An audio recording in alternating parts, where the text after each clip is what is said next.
যে রমাদানুল মুবারক আসছে, রমাদানের সবচেয়ে বড় সুবিধাই হলো লম্বা ইবাদত হবে। এত লম্বা ইবাদত যেটা সারা বছর আমরা সহজে করি না। এই লাগাতার এক মাস রোজা, দ্বিতীয় কোন মাসে আমরা রাখি? আর রোজা তো এত লম্বা আমল, নামাজ কতক্ষণ পড়ি, জিকির কতক্ষণ করি, তেলাওয়াত কতক্ষণ করি, কিন্তু ওই যে সাহারি খেয়েছি, দিন শেষে ইফতার করব, মাঝখানের পুরোটাই ইবাদত, রানিং আর রানিং আর রানিং। এই যে সারাদিন ইবাদত চলছে, ঘুমিয়ে থাকলেও সওয়াব লেখা হচ্ছে, আপনি বাথরুমে থাকলেও সওয়াব লেখা হচ্ছে, কারণ রোজা তো ভাঙে নাই, রোজা তো চালু আছে। তো এই যে অল টাইম যখন রূহটা চার্জ হচ্ছে, রূহটা খাবার পাচ্ছে, এই একটা মাসের মেহনতে রূহ এতটা শক্তিশালী হয়, আলহামদুলিল্লাহ সুম্মা আলহামদুলিল্লাহ, এটা ঢাল হয়ে যায় নফস আর শয়তানের বিরুদ্ধে বাকি 11 মাসও প্রোটেকশন দেয়। এমন ভাবে এই অ্যান্টিভাইরাসের কাজ করে, যত ভাইরাস ভিতরে ঢুকতে চায় সেগুলোর বিরুদ্ধে লাগাতার লড়াই করতে থাকে।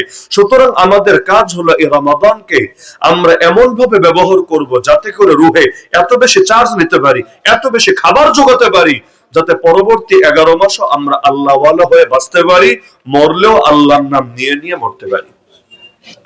কারণ যদি এমন হয় দুনিয়ার সব পাই কিন্তু আল্লাহকে না পাই, আসলে কিছুই পাই নাই।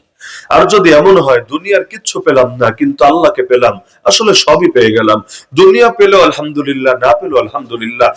আমার নবী যদি ক্ষুধার জ্বালায় পেটে পাথর বাঁধতে পারেন, আমার নবীর ঘরে যদি মাসের পর মাস চলে যায়, একবার চুলা জ্বলে না, শুধুমাত্র পানি খেয়ে আর খেজুর খেয়ে আর দু একদিন প্রতিবেশীর ঘর থেকে দুধ হাতিয়ে আসে, এগুলো খেয়ে কাটিয়ে দিতে পারেন, আমার রাসূল যদি এমন বিছানায় শুইতে পারেন, ওমর পর্যন্ত দেখে চোখের পানি ফেলে দিয়েছেন, এমন শক্ত বিছানা, নবীর পিঠ মুবারকে দাগ পর্যন্ত পড়ে গেছে।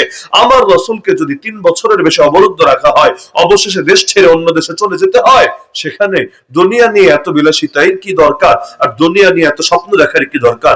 দুনিয়া পেলেও আলহামদুলিল্লাহ, না পেলেও আলহামদুলিল্লাহ, কিন্তু আল্লাহকে না পেলে কোনো কিছুতেই চলবে না। কারণ আল্লাহ যদি বন্ধু না হয়, দুনিয়ার বন্ধুও কিয়ামতে পাশে দাঁড়াবে না।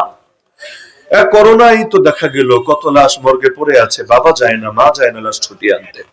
জঙ্গি ট্যাগ দিয়ে, জঙ্গি নাটক সাজিয়ে কত মানুষকে ক্রস ফায়ার দেওয়া হয়েছে, আপনজনরাও যায় নাই লাশ ছুটিয়ে আনতে ভয়ে, শুধুমাত্র ট্যাগ খাওয়ার কারণে, মিডিয়া ট্রায়াল হতে পারে আশঙ্কার কারণে।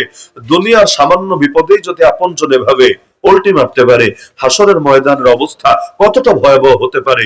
আল্লাহর সাথে বন্ধুত্ব যদি না হয়, তাহলে কিয়ামতের দিন না বাপ দাঁড়াবে পাশে, না মা দাঁড়াবে পাশে, না নেতা না নেত্রী, পৃথিবীর সবাই তখন পর হবে। আর আল্লাহর সাথে বন্ধুত্ব না হলে মরার আগে জবান থেকে কালেমা কে বের করবে? আমার সংকীর্ণ কবরটাকে প্রশস্ত আর আলোকিত কে করে দেবে? হাসরের ময়দানে ডান হাতেই বা কে আমলনামা এনে দেবে? মিজানে নেকের পাল্লাতেই বা কে ভারী করে দেবে? আর সে আজিমের নিচে ছায়ার ব্যবস্থাই বা কে করে দেবে? আর এত বিশাল পুল সিরাত অতিক্রম করিয়ে জান্নাত পর্যন্ত কে পৌঁছে দেবে? সুতরাং দুনিয়ার কারোর সাথে বন্ধুত্ব হোক বা না হোক, আল্লাহর সাথে বন্ধুত্ব লাগবেই লাগবে।